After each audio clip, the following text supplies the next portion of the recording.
Multiple homes were on fire this afternoon in South Abilene, too. Two homes seriously damaged.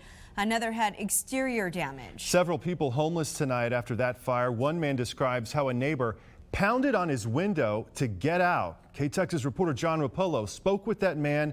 Joins us now live at Chris Drive with more on this. John?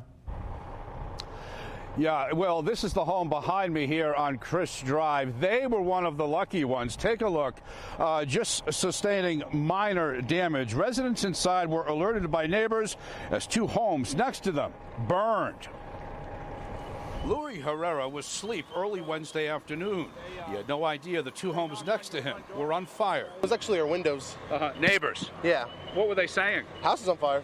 Neighbors ran to his home banging on windows, urging them to get out. There were two other people in the home at the time, also sleeping.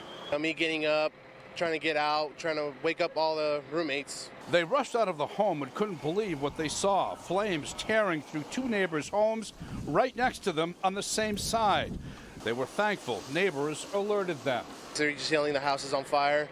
The homes also sustained minor roof damage. Meanwhile, the residents of the two other homes destroyed by the flames were in tears.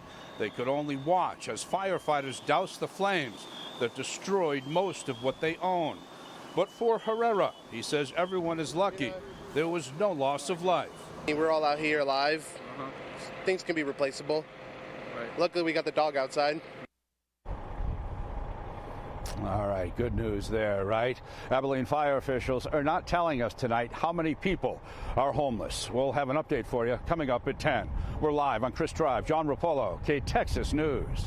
All right, John, we will see you then. With high winds fueling those flames, some neighbors nervous about just how far that fire would spread. Before even getting there, you could see that cloud of smoke from the highway.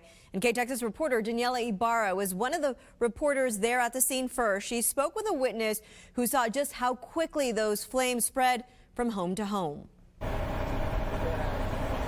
Yeah, well, Veronica, several firefighters are still here. You might even be able to see the flashing lights from their engine on this house right behind me. They're here just making sure that none of the hot spots from this home flare up. And earlier today, when we were on our way to this fire, like you said, Veronica, we could see the plume of smoke from the highway. And if we take a look at the video from earlier today when fire crews were battling that fire, you can see heavy black smoke and flames shooting out of the roof of one of three houses on Chris Drive. The neighbor we spoke with was stunned with what he saw just steps away from his home. It was shocking. It just happened so fast, and with the wind kicking up the way it did, it was over before we knew it. And when we were here earlier today, we did see animal control pick up what looked like several bodies of cats that had died. And we're still waiting to find out what exactly caused this fire. Reporting live in South Abilene, Daniela Ibarra, KTXS News.